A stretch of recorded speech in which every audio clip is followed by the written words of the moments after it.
In the fourth question, we have how many terms of the AP minus 6, minus 11 by 2, minus 5 dot dot dot are needed to give the sum minus 25.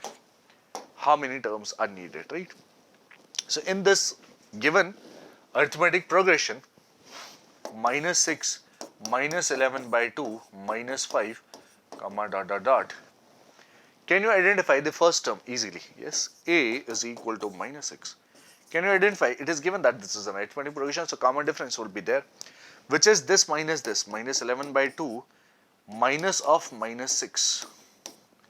A2 minus A1 or minus 5 minus this, that's also okay, right?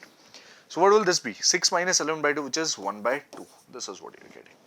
So you know A, you know D. What else?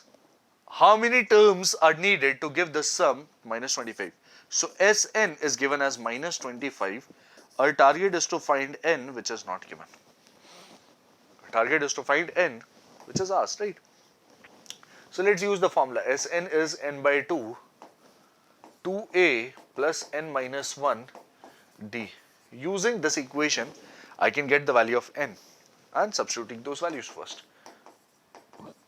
Minus 25 n by 2, 2a will be minus 12 plus n minus 1 times d, which is 1 by 2. This is what you have.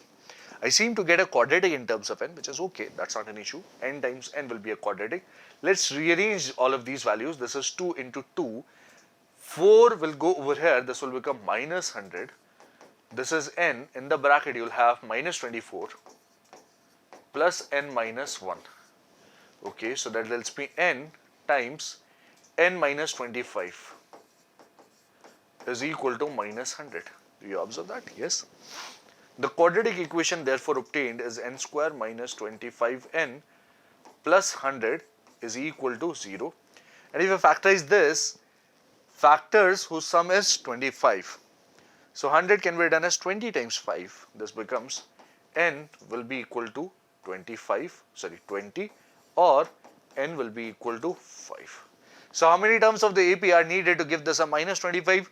It is any general AP. So we can have 20 terms or we can have 5 terms.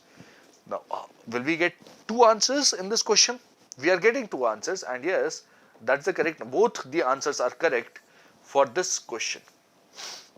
And I'll take it as salt. Let's understand the logic behind this answer.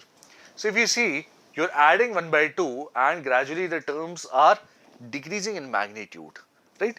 They're increasing in value, but they're decreasing in magnitude. This observe? You observe this is minus 6, minus 11 by 2, minus 5. After some time, you'll reach minus 4, minus 3, minus 2, minus 1. Then you'll reach a 0, right? And if you need a sum of minus 25, before 0, before you reach 0, you'll have some particular number of terms for which the sum will be minus 25, that is 5 terms. What will happen after that? After 5 terms, you will get more negative terms, then you will get a 0, and you will get some positive terms. Okay, there will come a point where these extra negative and extra positive terms will cancel each other to give you another particular value of n, for which the sum is again 20 minus 25, right? That's what we will get.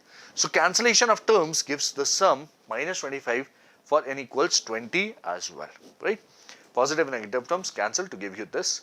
So that's my correct answer for this 4th question, as you can see over here.